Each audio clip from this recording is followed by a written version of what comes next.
भगवान श्री कृष्ण के अनुसार सिर्फ शरीर का नियमन ही योग नहीं है, बल्कि आत्मा के साक्षात्कार के लिए किया गया हर एक प्रयास योग की श्रेणी में आता है।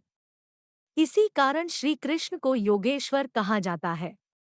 वे जनक हैं योग के, धाराएं बहती है उनसे योग की, बस जिसको जो आयाम स्पर्श करता है वह उस आयाम पर अग्रसर हो जाता है।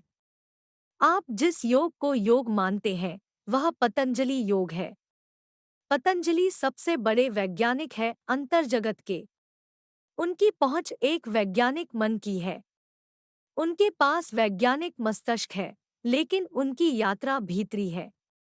किंतु हमारे कृष्ण योगेश्वर हैं।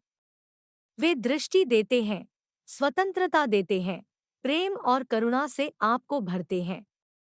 वे जिससे आपको भरते हैं वे वह स्वयं ही है।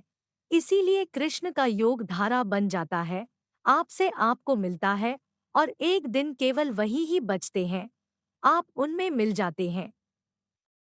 कुछ कृष्ण के योग के पहलू जो केवल हम श्रवण करते हैं, पढ़ते हैं, पर वे सूत्र हैं कृष्ण योग के। तस्माद्योगा युज्यस्व योगा कर्मसु कौशलम, अर्थात इससे समत्व बुद्धि योग के लिए ही चेष्टा करो। यह समत्व बुद्धिरूप योग ही कर्मों में चतुरता है, अर्थात कर्मों में कुशलता को ही योग कहते हैं। कृष्ण तीन शब्दों का प्रयोग करते हैं, कर्म, कर्म और विकर्म। कर्म वे उसे कहते हैं, सिर्फ करने को ही कर्म नहीं कहते।